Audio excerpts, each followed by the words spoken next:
There's a separation coming. Since we're at the final stages of that separation, it's the last life cycle. We have to get our shit together and develop a spiritual sense about ourselves, or we're going to be continually reincarnated to the other earth. There's going to be, this earth will vibrate itself into two earths. Take that for what you will.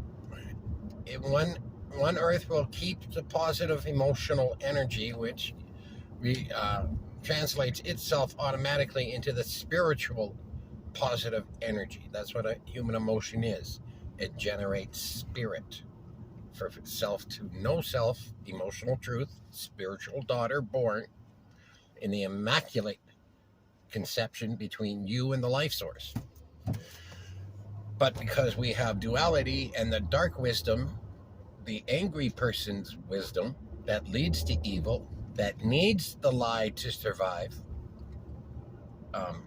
and darkness and emotional darkness, unresolved state of emotional self. That's what emotional darkness is, that accumulates itself, where now that darkness has taken over the human will of heart, in the heart's thought process, has taken it and turned it angry, fearful, and revengeful. Instead of communicating what's wrong, we exact a retribution against other people who have wronged us. We've been taught to do that in the attack on humankind, to reprogram us to be dark. So that's taken its toll, that's for sure. It's hasn't been too long that that's been happening, where everybody seems to want to sacrifice children. But if you contain that negative emotional energy, then you have negative spiritual energy, and you'll stay on that earth that's going to the wars are coming there. Everything that you're ignoring here now, that's happening in what your government is doing here and killing people in other countries, you're going to be held accountable for that. Everybody is. You can't have emotional darkness and expect spiritual light to come from it. The spiritual darkness is the infection to God. Oops. Can I go? Is the infection. Nobody would infect themselves with a deadly disease. To him, it's deadly. You won't go downtown, ask a junkie for his blood and put it in your arm. You wouldn't do that. Well, neither will God. God won't take you if you're dark. And though anybody who works for the government is dark. They have to be. And you're trained also to live in the human will removal formula, where you remove the person's truth and reality and put it into something else that can be exploited. That's a darkness. And you're helping that machine destroy people and kill people. And you don't see it, or you ignore it, or justify it. In the same way that the cops justified themselves being the muscling element for the deadliest psychoactive substances on the fucking planet, while they're going to arrest the illegal drug dealers and their muscling elements. You see, it's so fucked up, hypocritical, and you people think that's okay. You think it's okay to fucking sacrifice children. That's the worst part. And you'll all be held accountable. And then you're going to see something with God and the life source and what that really means to you. Unless you learn it now and get to know yourself. Anyway, I got to go. Let's tally this up, shall we? First of all, the Americans go in and control the poppy plants in Afghanistan, where the heroin comes from. All of a sudden, they legalize opiates for general use to get people addicted to it, while promising it wasn't addicting. It wasn't disease causing. It wasn't devastation causing. It wasn't death causing. psychoactive substance meant for pain, but it was all a big lie to take the heroin dealer out of the picture and put the prescription guy in place of him. And now that's exactly what's happened. The prescription guy has taken over for the heroin dealer. Now it's people dropping dead, not from heroin overdoses, but from opiate overdoses. There's not a heroin dealer around anywhere. I used to be a heroin junkie. I know what they look like. I still talk to the people. They're still telling me. They're telling me that the heroin guy is gone. And the prescription dealer is not at the pharmacy, but Purdue, those people.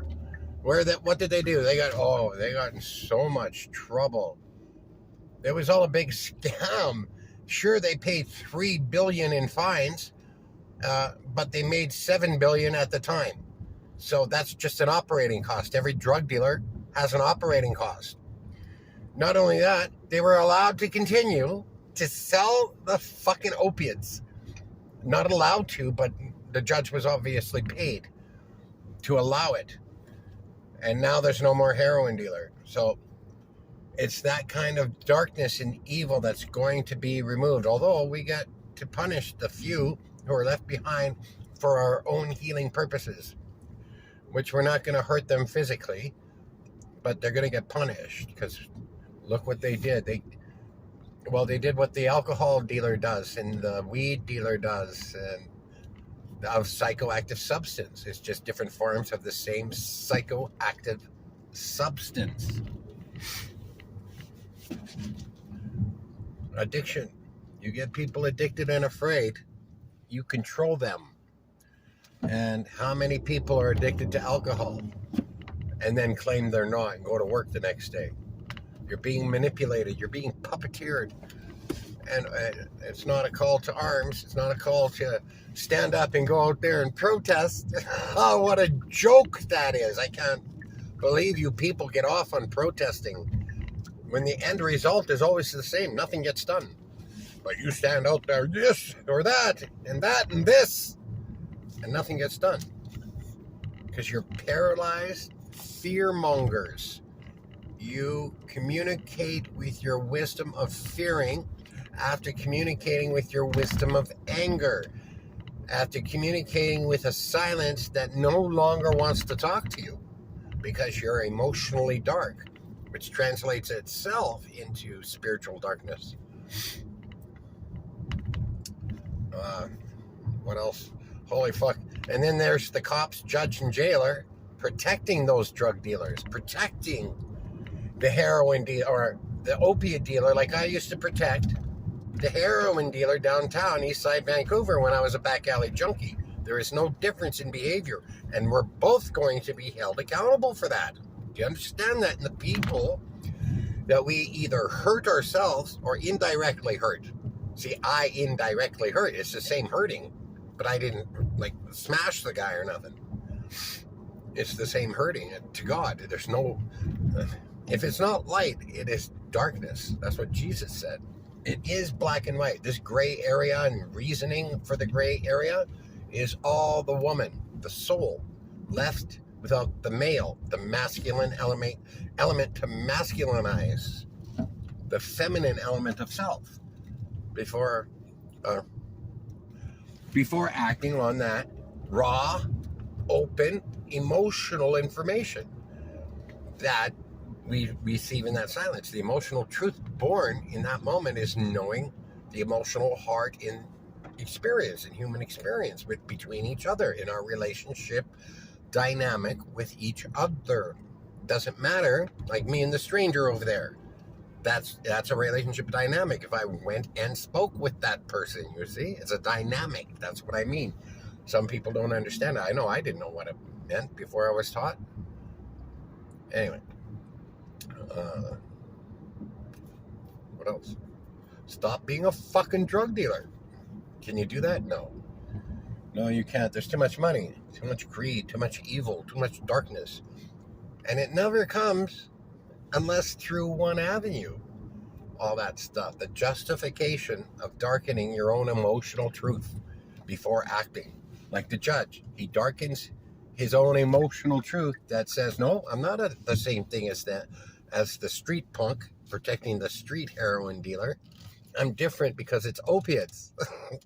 It's killing more people than heroin, but it's still different. See how they rearrange the truth? They take a thin sliver of truth and claim it to be the totality of truth. That's the darkness element that people translate inside their hearts and calculate their heart's thought with the moment circumstance, with their wisdom of anger, fear, and darkness, not their wisdom of the purity form of their truth and emotional response. The algorithm of duality, motherfuckers.